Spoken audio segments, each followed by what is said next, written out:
I finally sat down to read a book like an adult the other day, but 2 exhausting pages in, I realized this was taking way too long. So can I learn to speed read in one day? Let me know if this sounds familiar. You buy a bunch of books to feel smart, but really, you've just got a massive growing pile of books to read and a pathetic little pile of books that you've actually got through. I want to read more and get some of that juicy knowledge, and a goal of mine for the end of the year is to be able to read an entire book in a day, which I've never even got close to. But being slow and being short on free time is not a great recipe. Now, there are loads of articles and videos online that claim that you can apparently learn to speed read pretty easily, but is this actually true? Well, after a little bit of research into them, I've whittled it down to 3 key techniques plus a couple of supercharging bonus tips that I'm gonna try. Okay, so I've literally only got today free this week to try this. So I'm gonna try each technique, see which ones work, and then at the end of the day, see how much faster I actually get pretty much instantly. So first, I need to set a baseline of my current reading speed in 2 different ways. Using an actual physical book by reading 2 to 3 pages and counting up the words. Okay, 153 words per minute. That's slow. And then using this reading speed test that I found online. Okay, 175 words per minute. Average reading speed is 238, so I literally am slow. I didn't realize I was so bad. At least that means there's room to improve. So according to Google, the average word count in a book is around 95,000 words. So at my speed of around 170 words, that would take me 558 minutes to read a book, or around 9.5 hours. So a book a day seems pretty doable. But at the moment, I've only really got about 15 or 30 minutes tops a day where I can actually sit down and read, which means that it could take me up to 37 days just to read one book. Now, in my Goodreads want to read list, I've already got 126 books. So just to get through my Goodreads account, it would take me 4,694 days. Almost 13 years. So it looks like my aim today is to actually get my reading speed to average. But let's see if I can get beyond that. Okay, first technique. Use the power of peripheral vision, because it's more powerful than you think. So we're taught to read all the way from the first word of a line all the way to the last one. But that is actually really inefficient. Like, stare at this dot in the center of the screen and get kind of close. Now, can you see the other 2 dots appearing on the sides?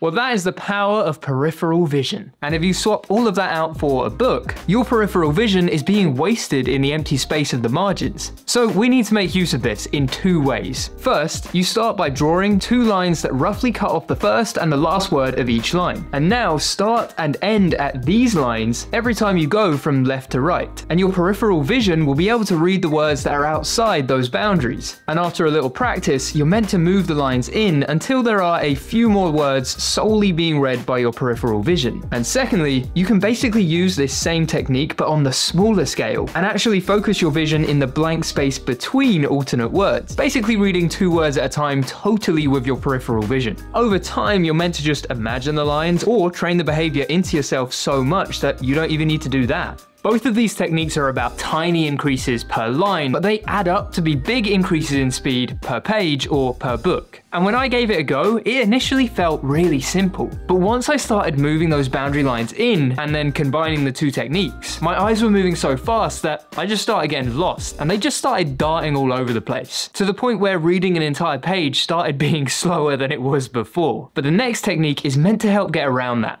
Use a pacer. If you try to smoothly scan your vision from one side of a blank wall to the other, your eyes will probably kind of glitch out and skip across it. But if you now stick something like a pen or your finger in front of you and focus on the tip as you move it from left to right, it should be smooth as butter.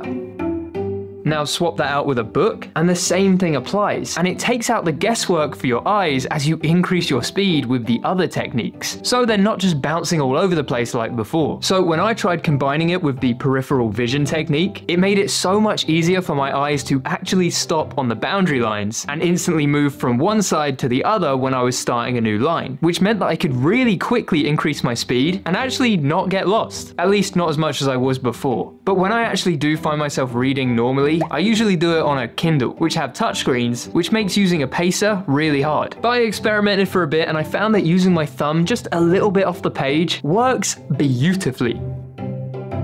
But this is where I realized I had a new massive problem. Trying to speed read is exhausting.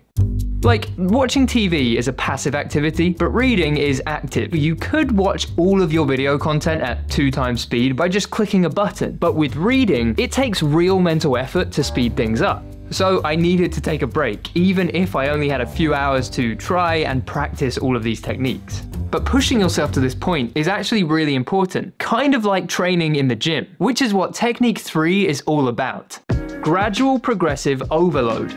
If you're trying to build muscle, you have to slowly increase the weights you're lifting, each time pushing close to failure to force your body to adapt over time. And the same thing applies to speed reading. Using these techniques, you need to progressively read faster just to the point that you start losing comprehension. Which sounds kind of weird, like without comprehension, what is the point in even reading a book? Well, this video summed it up perfectly. It went something like this. Imagine your normal driving speed is around 30 miles per hour, but then you're like boshing it down the highway at 70 or 80 miles an hour. Well, now suddenly 50 miles per hour feels slow, even though it's way faster than your normal driving speed. So over time, you're resetting and adjusting your comfort point. And the same concept applies to reading speed. So after I had a quick break, I gave this technique a try, and this was probably the hardest out of all of them. Like, it's really hard to gauge if you're reading like way too fast, or if you're reading just the right amount of speed outside your comfort zone. But with a little bit of practice, I think I found like the right balancing point, which felt like I was losing a little bit of comprehension, but not the entire chapter that I was reading. So then when I was focusing on actually reading at a comfortable speed, I really think it felt faster.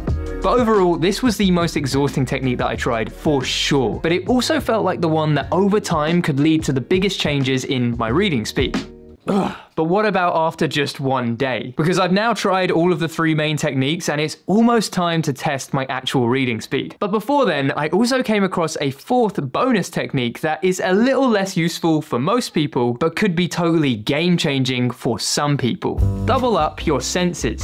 If your sole purpose for a non-fiction book is to get through it as quickly as possible, you should use the audiobook whilst you read. Because just like watching a video, you actually can listen to these sped up with just a tap of a button. And this is apparently meant to help you read much faster because 2 senses helps you keep pace whilst also keeping the comprehension. So I gave it a go and it actually did feel like it was working. But you're not going to be able to get an audiobook for every single thing you need to read. Plus, you're basically buying the book twice, so it costs more money. So this is one of those, if you can do it, maybe give it a go kind of techniques, but it's definitely not going to help me get through the majority of my massive pile of books. So I won't be using that 4th technique right now because I've been practicing all the other techniques all day, and now it's time to see if I've actually managed to increase my reading speed almost instantly. So my original reading speed was this. Below average, very unimpressive. I really need to improve that. That's what she said. Okay, so first with an actual physical book. Slime book, stopwatch, let's go.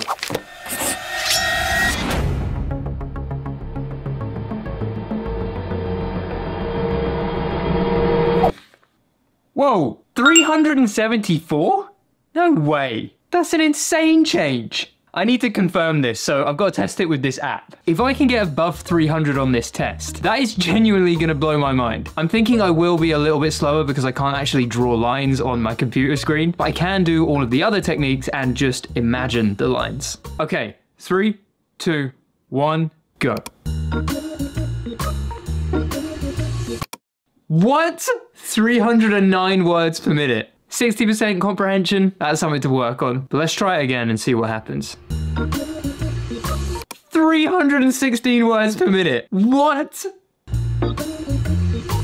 Okay, almost 300 words per minute. So that's like an average of 307 words per minute with a comprehension of around 75%. So I can clearly get my comprehension up, but I'm now average in reading speed. Hey everyone, I'm average. So if we do the math again, that means that I could now get through a book in 311 minutes, or just 5 hours, which is almost as little as half the time it would have taken me just this morning, just using these techniques. But if we put it into context of my reading list, instead of taking almost 13 years to get through, that's now gonna take me like 7 years. Oh, Jesus.